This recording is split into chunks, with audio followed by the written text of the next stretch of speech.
bonjour Thomas et bienvenue sur France 24. Vous serez en orbite dans 200 jours pour une nouvelle mission. Mais avant de partir, vous participez au recrutement de la nouvelle génération. Alors vous êtes issu de la promotion de 2008. Pour donner une idée aux candidats et aux candidates, combien de tests et combien d'entretiens vous aviez passé à l'époque ? Ah oui, la sélection, ça avait effectivement duré quasiment un an. Alors pas de manière permanente, mais effectivement duré quasiment un an. Alors pas de manière permanente, mais étape après étape. Je pense qu'il y avait 9 étapes la dernière fois. Ça allait d'une visite médicale extrêmement poussée à des tests en groupe, beaucoup de tests psychotechniques, des choses comme ça. Là, nous sommes dans la pièce qui fait office de pièce de vie.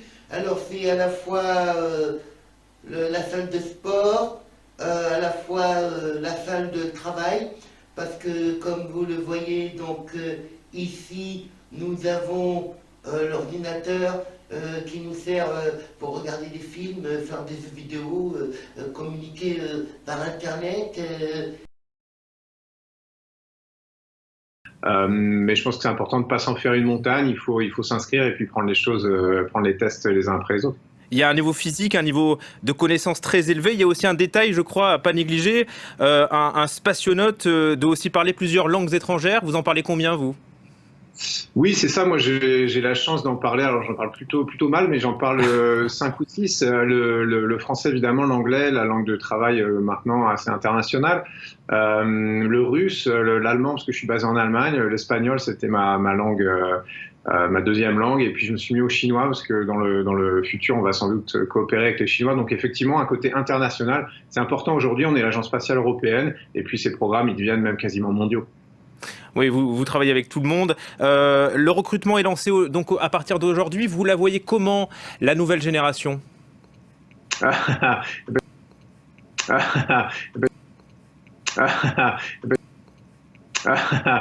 la vois très, très européenne, je pense. Alors évidemment, on est tous nés quelque part, on est des Allemands, des Français, etc. Mais on a cette unité, je pense, cet esprit de groupe au niveau européen qui existait peut-être un peu moins avant, où les astronautes étaient plutôt des champions nationaux qui étaient réunis sous l'égide de l'Agence spatiale européenne. Maintenant, c'est vraiment une équipe européenne dès le départ. Je pense qu'elle sera aussi plus diverse, c'est ce qu'on essaye de faire. Moi, je trouve ça formidable si on arrivait à avoir la parité, 50% de filles, 50% de garçons, ce serait normal, on l'a pas fait jusqu'ici, donc on verra qui s'inscrit et puis quelle équipe on peut trouver à la fin. Et l'Agence spatiale européenne dit vouloir donner plus d'espace, d'accès aux personnes handicapées. Ça veut dire que le handicap physique ne serait plus un frein pour aller dans l'espace ? Eh ben, on essaie d'y réfléchir justement dans cette démarche d'inclusion qu'on essaie d'avoir à l'Agence spatiale européenne. On a décidé au cours de cette sélection d'étudier un peu. Alors, on n'en est pas encore à l'étape de dire on va sélectionner une personne handicapée là, qui va devenir astronaute et qui va aller dans l'espace, mais on veut essayer de réfléchir à ce que ça demanderait. Est-ce qu'on doit modifier la manière dont on fait les choses? Est-ce qu'on doit modifier les systèmes qui existent, les capsules spatiales, la station spatiale? Donc pour lancer ce projet, on va ouvrir la sélection aux personnes avec certains handicaps. Ouais. Salut les gens. Ouais, bon, il y a un petit peu de vent. J'espère que ça va pas faire chier le son. Ah là là, Thomas Pesquet recrute. Oh punaise, c'est pareil quoi. Ouais, je fais cette vidéo parce qu'il y en avait certains qui m'avaient posé la question. Bon, désolé, je fais la vidéo la nuit parce que il se trouve que je suis en plein décalage.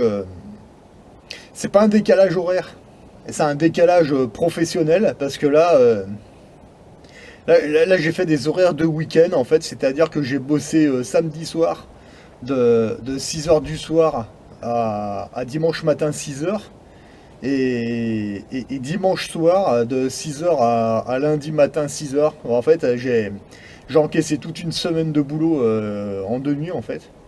Donc c'est pour ça que là, je suis plus la moitié de la journée puis et en fait le lundi là j'ai pas travaillé aujourd'hui, tu vois, et puis là je retourne au boulot demain matin en équipe d'après-midi. Ah ouais, faut savoir ce qu'on veut, Il y en a certains qui me disent des trucs, ouais mais si vous voulez des thunes, faut aller bosser, il y a pas 50 solutions. Après bon, c'est encore autre chose. Moi j'ai un objectif très clair. Donc je fais ce qu'il faut pour l'atteindre le plus rapidement possible. Donc allez au taf. Allez, je tape dedans pendant qu'il fait encore pas super beau. Même si ça commence à faire meilleur. Mais bon, bref. C'est pas le sujet aujourd'hui. Ah, il y a les minets qui commencent à se friter. Ouais, c'est pas grave. Ça met de l'ambiance. Le Thomas Pesquet qui recrute. Ok, d'accord. Moi, j'ai envie de vous dire, méfiez-vous, quoi, parce que enfin, il y a plusieurs choses. Il vous dit, quand le journaliste, c'est un grand mot, journaliste, hein, parce qu'en ce moment, les journalistes des médias officiels, en fait, des grands médias, hein, pour moi, c'est pas des journalistes, tu vois, ça, c'est des mecs qui font que répéter bêtement ce qu'on leur dit de répéter, comme des vulgaires perroquets, mais bon, c'est encore autre chose, hein, vous allez me dire. Il lui dit ah mais vous la voyez comment la prochaine équipe que vous allez recruter. Moi je m'attendais à ce que le Thomas Pesquet il leur dise ils lui disent bah moi je m'attends moi je les vois sérieux, motivés, plein d'ambition et puis je sais pas, en bonne condition physique et mentale, qui pourraient tenir, etc., en fait. Non, il dit une équipe très européenne, mais ça veut rien dire, ça. C'est quoi une équipe très européenne? Qu'est-ce que c'est? Et il répond, il est tout le temps à côté de la plaque, le gars, quoi. Bah, comme tous les NASA Boys en général. Hein. Putain, c'est incroyable. Enfin. Il recrute quoi? Bah, putain, je sais pas. C'est assez vague, hein, encore. Hein, il veut recruter des handicapés. Bah.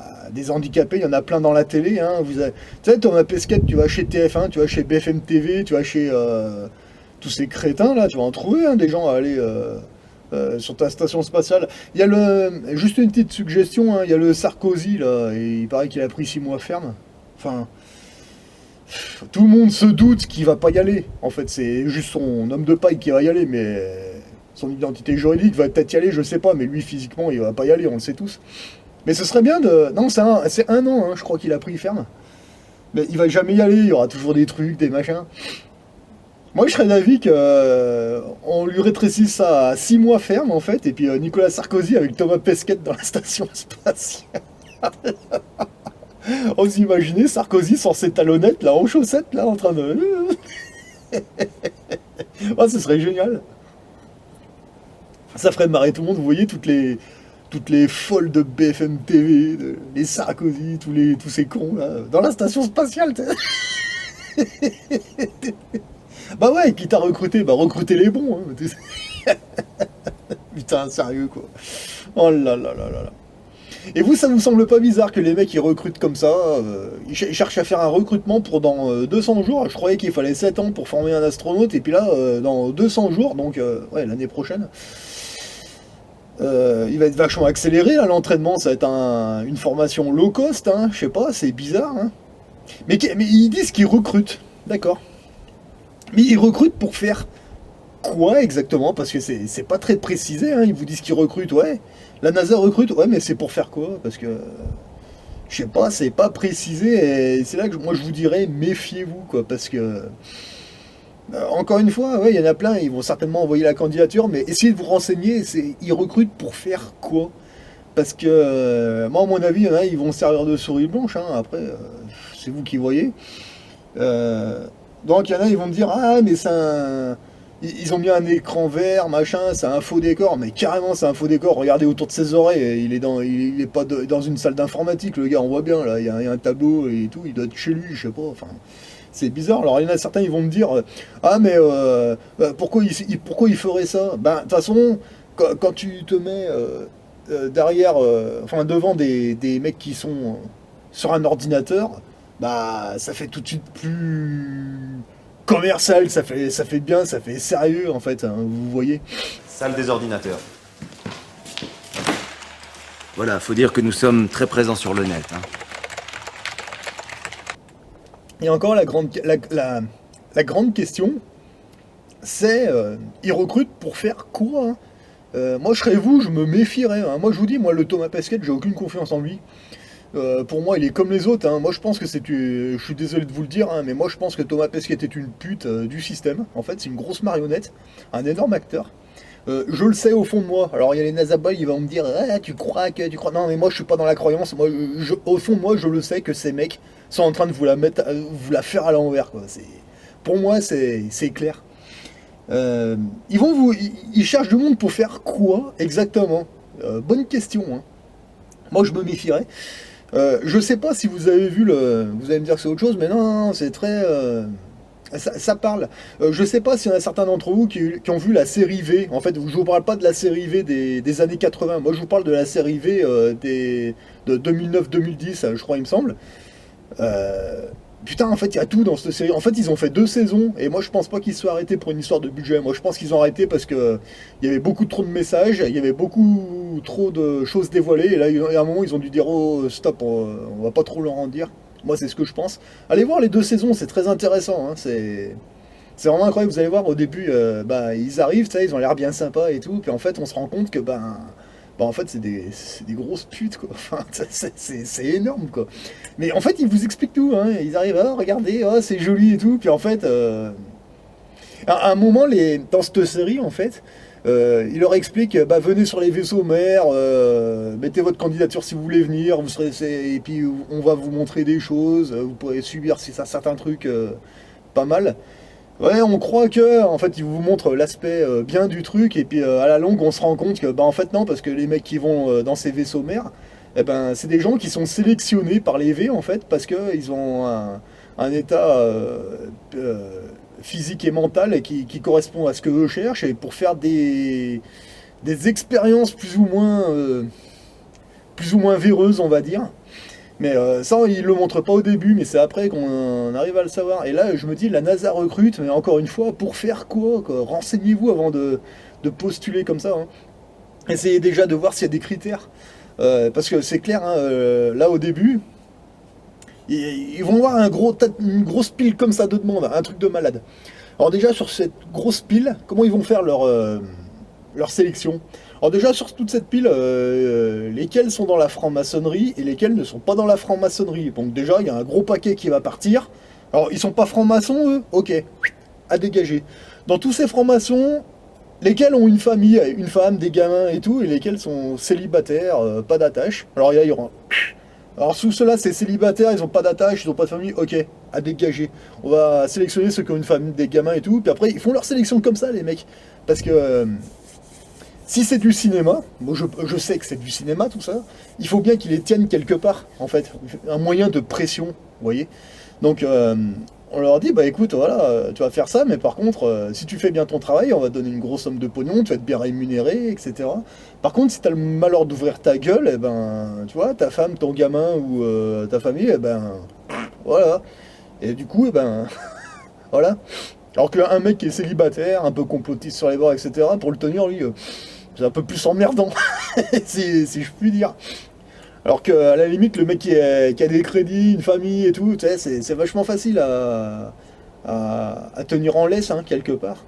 Moi, je pense qu'ils font leur sélection comme ça. Après, bon, ça, c'est mon avis. Après, évidemment, vous avez le Nazaboy qui va venir vous dire oui, non. Il faut... C'est vrai qu'il y a des gens qui sont convaincus que tout se passe comme on leur dit que ça se passe. Ouais, mais non, c'est pas ça du tout. Arrêtez, une connerie, quoi. Ça se saurait, comme dirait la télé, c'est clair. Eh oui, posez-vous des questions, hein, parce que franchement, moi j'y sens pas trop, moi, ce truc-là. Franchement, moi j'y mettrais même pas ma candidature, j'en ai rien à foutre. Moi, c'est vrai que le spatial, ça m'intéresse, sans m'intéresser, c'est vraiment, voilà... Bon, à la limite... Vous voulez vraiment faire un truc? Là, ça s'adresse un petit peu au Nazaboy, là, parce que putain, il y en a, ils en ont une couche, c'est incroyable, hein.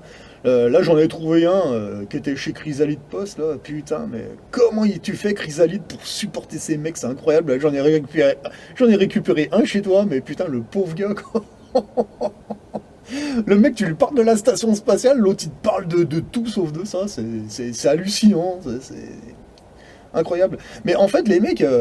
pourquoi vous achetez pas, vous investissez pas dans du matériel d'astronomie, hein, une grosse lunette d'astronomie, vous mettez une caméra dessus, vous faites vos propres observations, vous partagez ça sur vos chaînes, et puis on voit ensemble. Non, mais les mecs, non, ils te font des phrases, c'est les... Comment il m'a sorti ça, l'autre con, là, c'est les scientifiques de YouTube. Ah ouais, non, mais carrément, quoi, les mecs, ils se prennent pour des scientifiques, tu vas sur leur chaîne, il n'y a rien, hein, ils font des phrases. Ah là là, putain, l'autre il me sort, regarde, je vais te montrer une vidéo scientifique. En fait, c'était pas une vidéo scientifique, c'était une vidéo, c'était de la théorie, quoi, c'était pas de la science. Parce que le gars, je lui ai demandé comment elle fait la navette pour rejoindre la station spatiale qui va à 25 000 km/h, hein. Comment elle fait la navette pour arriver à la station, elle s'arrête, elle fait une pause, elle redémarre, parce que 25 000 km/h, c'est une sacrée vitesse, hein. Alors il m'a envoyé une vidéo scientifique, hein, d'après lui. En gros, il m'expliquait que la navette, en gros, elle volait au cul de la station ISS. Pour rejoindre la station ISS par derrière, s'arrimer, et puis, donc déjà, la station spatiale, quand vous voyez la gueule du machin, ça va à 25 000 km/h, vous êtes sûr?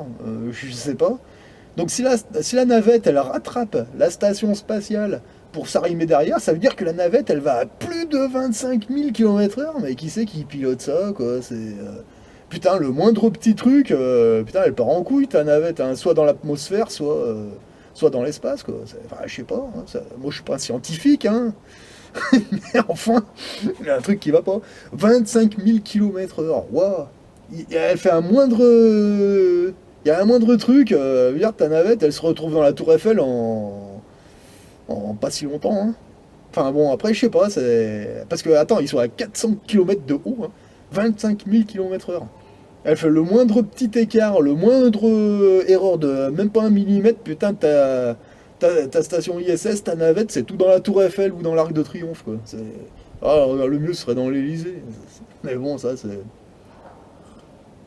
Mais ça, non, les scientifiques de YouTube, non, ils percutent pas, ils disent pas, attends, il n'y a pas un problème, là. Non, c'est comme ça. Mais bon, moi, encore une fois, méfiez-vous, hein, parce que là, quand ils vous disent, on vous recrute, oui, non, mais attends, tu recrutes pour quoi faire? En bas, en lien, sous cette vidéo, je vous mets évidemment le lien de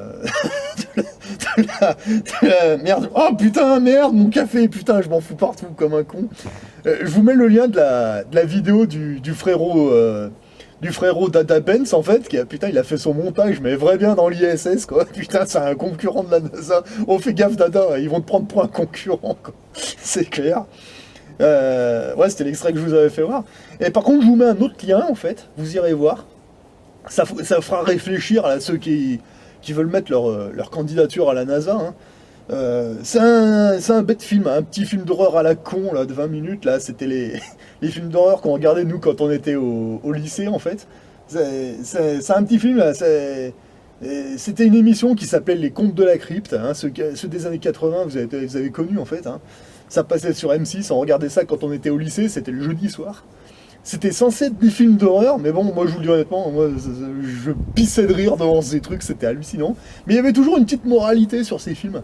Moi j'aimais bien. Mais enfin, je vous mets le lien, vous irez regarder ce film, et puis avant de mettre vos candidatures n'importe où, parce que surtout celui-là, vous allez voir.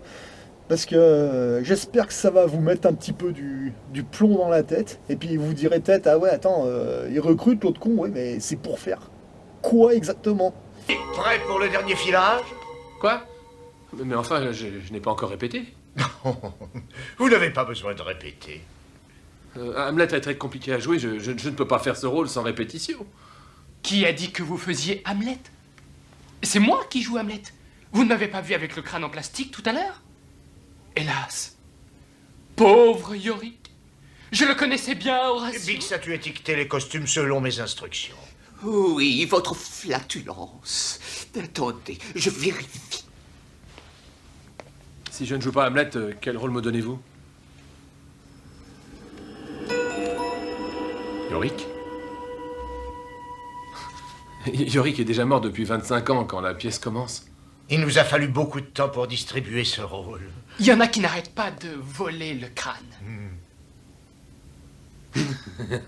Non, c'est de la folie. Bix, aide-moi. Certainement, monsieur. Tenez, enfilez cette cagoule.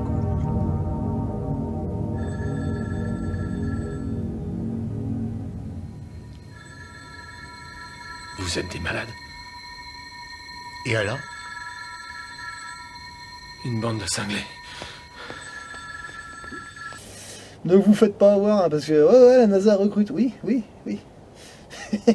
Elle n'allait pas finir en souris blanche dans un coin ou à servir à faire je sais pas quoi, hein, parce que je vous dis, c'est... Enfin bon, après c'est à vous de voir là. Puis vous la voyez comment, la nouvelle génération? La station spatiale qui est à 400 km de haut, qui va à 25 000 km/h. Ouais. Vous avez vu à combien ça avance une balle tirée d'un calibre 12? Regardez la vitesse. Ta station spatiale, elle va plus vite qu'une balle de calibre 12, d'accord. Ok, ça marche. Y a pas de problème. Putain, quand tu vois comment c'est foutu ce machin, tu dis non, mais attends, ça va à 25 000 km/h, ça, vous êtes sûr là? Le Thomas Pesquet qui. Non, ouais, arrêtez, c'est bon. Les tests super machin, il faut 7 ans d'entraînement, là, en 200 jours, ils vous disent c'est bon. Les mecs, ils vous font des interviews dans l'ISS, machin, les mecs, ils ont des gros bides, il y a des vieux, les mecs, ils ont des lunettes. Non, mais arrêtez, c'est bon. Moi, je vous dis, franchement, vous achetez du pur matériel d'astronomie, comme ça, et vous collez votre caméra dessus, et puis faites des observations de la Lune, des étoiles, et ce sera beaucoup plus crédible que ce que ces crétins vous montrent, quoi. Mais encore une fois, avant de mettre vos candidatures n'importe où, renseignez-vous, c'est pour quoi faire exactement. Voilà, parce que ce sera certainement marqué sur votre contrat. En tout petit, limite en subliminal, vous voyez, comme sur vos chèques. Vous savez, vos chèques bancaires. Ouais, vous avez une ligne pour marquer la somme en lettres, hein. Vous l'avez déjà regardé, cette ligne, avec une loupe? Juste avec une loupe, il n'y a même pas besoin d'un microscope. Vous prenez une loupe et regardez les lignes. Il y a une jolie petite phrase. Voilà. Donc quand on vous fait signer des contrats d'embauche ou plusieurs types de contrats, quand vous voyez qu'il y a des mots qui sont soulignés comme ça, ben, récupérez le contrat et puis essayez de grossir, voir s'il n'y a pas des petits trucs marqués. Parce que c'est en tout petit, hein, c'est très fin, mais le plus petit, c'est toujours à lire en premier. Vous voyez, c'est comme sur les gros panneaux là que vous voyez en ville. Vous savez, quand vous roulez comme ça, il y a toujours des gros panneaux avec une pub là, comme ça, c'est bien marqué en gros, tel produit. Et puis en bas, il y a toujours des toutes petites phrases, mais genre limite impossible à lire. C'est ces phrases-là qu'il faut lire en premier. Voilà, que ce soit sur une publicité, un contrat de travail ou peu importe quoi. C'est ces petites lignes qu'il faut lire en priorité, quoi. Mais c'est toujours très illisible, limite. Ouais, mais oui. Si c'est presque limite illisible, c'est fait exprès, ça s'appelle du subliminal. Et comme ça, quand vous signez ces merdes, ah ouais, mais vous pouvez pas dire que vous étiez pas au courant, regarde, c'est là. C'est pour ça, moi, je vous dis, méfiez-vous, surtout quand il y a des mots soulignés, des mots écrits en tout petit dans un coin, en rikiki. Vous dites, ah, c'est quoi ça? Non, mais vous inquiétez pas, ça, c'est pas important. Non. Comme le dit très bien Blight Masters, le diable se cache toujours dans les détails. De toute façon, les gens se font baiser comme ça, vous voyez. Donc maintenant, c'est à vous de voir. Si les NASA Boys, ils ont envie d'être dans la croyance, c'est leur droit. Moi, j'essaie d'être dans le savoir. Mais de toute façon, ces gens-là, à force d'être dans la croyance, ils croient beaucoup de choses. Mais le problème, c'est que leur vie est une modeste blague, quoi. C'est toute l'illusion. Alors que maintenant, vous virez toute la croyance et puis vous essayez d'être dans le savoir. Déjà, vous vous structurez mieux. Vous faites un meilleur machin et finalement, votre vie a un sens. En fait, tout ce que vous bâtissez à partir du moment où vous êtes sûr, ça n'a pas la même gueule, hein. Ah ouais, parce que si vous êtes dans la croyance, comme tes scientifiques de YouTube NasaBoy, vous allez faire un truc sur du sable et en fait c'est de la merde, quoi. Au premier coup de vent, bam. Il n'y a pas longtemps, il y avait un NasaBoy là, qui allait sur le live de Chrysalid Post, hein. Le mec il est pas resté longtemps, hein. Il est resté 1 heure ou 2. Scientifique de YouTube. Putain, il serait resté plus longtemps, mais de toute façon, le peu de temps qu'il y est resté, le Chrysalid Post, et il lui a défoncé la gueule, quoi. Allez voir le travail de Chrysalid Post, il a plusieurs chaînes parce que il s'est fait bloquer apparemment, mais allez voir, hein, le mec il vous démonte la station, mais de A jusqu'à Z, et apparemment ça fait longtemps qu'il le fait. Allez voir ce qu'il fait, c'est vraiment intéressant, puis en plus vous allez passer des bonnes soirées, hein, franchement. Putain, moi il y a des vidéos qui m'ont fait marrer, hein, mais quand on regarde les vidéos dans l'ISS original, mais putain, il a raison, quoi. Putain. Le coup de la souris sur les réacteurs, c'est énorme. Évidemment, vous avez les NASA Boys, ils viennent vous dire « Ouais, c'est un glaçon !» Oui, c'est un glaçon sur un réacteur. Oui, un glaçon à 4 pattes. Oui, bien sûr, bien sûr. Mais de toute façon, voilà. Moi, quand j'ai commencé à faire des vidéos, j'avais commencé sur la chaîne du frérot Ingels. Moi, la première chose qu'il m'avait dit, hein, et il m'a dit, tu vois, il y a les trolls, c'est... Bon, il m'a expliqué ce que c'était les trolls, hein, c'est ces gens qui viennent t'insulter, machin et tout. Chrysalid Post, il avait parlé des NASA Boys. Au début, j'avais pas capté ce que c'était vraiment, en fait. Hein. Et puis, en fait, les NASA Boys, c'est encore pire que les trolls, parce que eux, c'est vraiment... C'est spécial un NASA Boy, à la limite, vaut mieux avoir affaire à un troll, quoi, parce qu'un troll, t'arrives encore à le raisonner, et quand il voit que tu t'en occupes pas, le troll à un moment il s'en va, alors que le NASA Boy, non, il te colle, mais comme un chewing-gum, hein, c'est incroyable, et tu peux pas le raisonner, hein. Tu lui dis, regarde, dans la station spatiale, là, ça, il va te dire, ah non, mais attends, mais toi, tu fais des fautes d'orthographe, ah non, mais toi, t'es ici, oh, toi, t'es ça, machin, oh, tu crois que, gna gna gna gna gna. Mais je crois rien, ouvre tes yeux, regarde, mais le mec il veut pas, tu lui montres des preuves. Non, mais ça m'intéresse pas, je m'en fous. Ah bon, d'accord. C'est où tes preuves? Mais t'en as plein, là. Oh, les pauvres gars, il y a un moment, tu dis laisse tomber, quoi. Punaise, ah, mais là, il y en a un, mais ouh. Oh, il était balèze celui-là, moi je m'en occupe même plus parce que... Franchement, il y a un moment, les NASA Boys, comme je disais à l'autre, là, le scientifique de YouTube, là, que j'avais trouvé chez Chrysalid Post, moi je lui ai dit, écoute, bon, un texto, hein, moi je lui ai dit, écoute, essaie de trouver des petites mémés pour parler de tes problèmes, parce que moi je peux plus rien pour lui. Hein. Là, il était là, il me parlait de vin, je sais pas quoi, j'ai rien compris. Enfin bon, c'est pas grave, ça c'est des pauvres petites bêtes, je m'en occupe même plus parce que ça m'énerve. Voilà, c'est pas que ça m'énerve, je trouve ça con. Bon, bref, c'est comme ça. Hein. Les mecs qui se disent scientifiques de YouTube. Scientifique de YouTube, je savais même pas que ça existait, ça. J'aurais bien voulu qu'il monte son diplôme de scientifique, le mec. Enfin bon, c'est comme ça. Allez, encore une fois, faites attention à ce que vous faites. Faites attention à ce que vous signez. Hein. Si vous n'êtes pas sûr, vous signez rien. Vous dites, ah bah non, allez, c'est bon.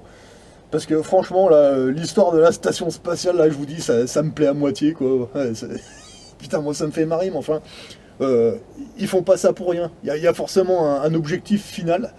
Et ne vous faites pas avoir, hein, parce que là, ils accélèrent trop les choses, ça se voit trop, leurs conneries. Mais regardez avec vos yeux, franchement, regardez, vous voyez pas qu'ils sont en train de se foutre de votre gueule. Moi, ça me paraît évident, mais apparemment, il y en a certains, pas trop. Donc là, ouais, c'est volontaire, là, si je me suis mis dehors, parce que pour montrer, ça doit être c'est 23h, là. Regardez, je suis dehors, j'ai pas de masque, regardez. Vous avez vu, il n'y a pas de dragon, il n'y a rien. Voilà, je suis encore allé faire un tour là tout à l'heure, là, il y a un petit moment, là, tu vois, il n'y a personne, c'est bien, mais voilà, en plus le ciel est dégagé, on voit à peu près les étoiles, il n'y a pas trop de chemtrails, regardez, et puis je vais bien, voilà, vous voyez, il n'y a pas de souci. Voilà, vous pouvez sortir, il n'y a pas de problème. Voilà. Allez, sur ce, soyez prudents. Faites attention à ce que vous signez, si vous n'êtes pas sûr, vous signez rien, et puis, et encore une fois, méfiez-vous des contrats qu'on vous propose, hein, essayez de vous renseigner sur tout ce qui est messages subliminaux, ça existe, il y en a de partout, puis une fois que vous avez compris comment ça marche, et ben, vous faites un peu plus attention quand on vous demande de signer un document, n'importe quoi, vous le prenez, vous dites, bah écoutez, soit on reprend rendez-vous et puis on se revoit dans quelques jours, vous prenez ce papier, vous allez chez vous, vous regardez tout de A à Z. En premier, vous regardez les lignes, vous savez, quand un mot il est souligné avec un trait, ouais, tu crois que c'est un trait, mais c'est peut-être autre chose, comme sur l'échec, encore une fois. Et tout ce qui est en tout petit, comme ça, vous lisez ça en premier, puis après le reste, vous verrez bien, quoi. Voilà, mais apprenez à lire correctement, et quand vous n'êtes pas sûr, vous signez pas. Si un truc qui vous plaît pas, vous revenez avec le contrat non signé, vous dites, bah écoutez, moi il y a ça qui va pas, quoi. Puis si l'autre en face il est pas content, bah c'est pas grave. Oui, bah écoute, bah tu vas te faire enculer, puis c'est tout. C'est pas compliqué. Voilà. Allez, essayez de vous débrouiller un petit peu, puis essayez un peu de prendre vos propres décisions. Hein. Si la masse, ils sont pas d'accord, bah tant pis, tu laisses la masse aller dans le trou des chiottes avec leur masque. Et puis on va à contre-courant et vous allez voir, ça va bien se passer. Hein. Voilà, tout mon entourage qui mettent pas de masque en ce moment, il nous arrive que des bonnes choses. Voilà. Donc maintenant, c'est vraiment à vous de voir. Mais de toute façon, si vous suivez la masse, il va vous arriver que des merdes. Voilà. On sort du game en sortant de la masse et puis en prenant nos propres décisions. Et ça se passe bien. Voilà. Donc le Thomas Pesquet de sa station spatiale. Moi, je sais au fond de moi que c'est de la connerie. Maintenant, c'est à vous de voir. Voilà. Allez, bonne soirée à tous, bonne semaine. Et à une prochaine. Ce qui m'a le plus ému là-haut, avant d'aller se coucher le soir, on va fermer les volets de la cupola, notre fenêtre d'observation. On voit la Terre qui défile tranquillement dans le silence, comme ça, toute fragile. Et alors la marmotte, elle met le chocolat dans le papier d'alu. Mais bien sûr.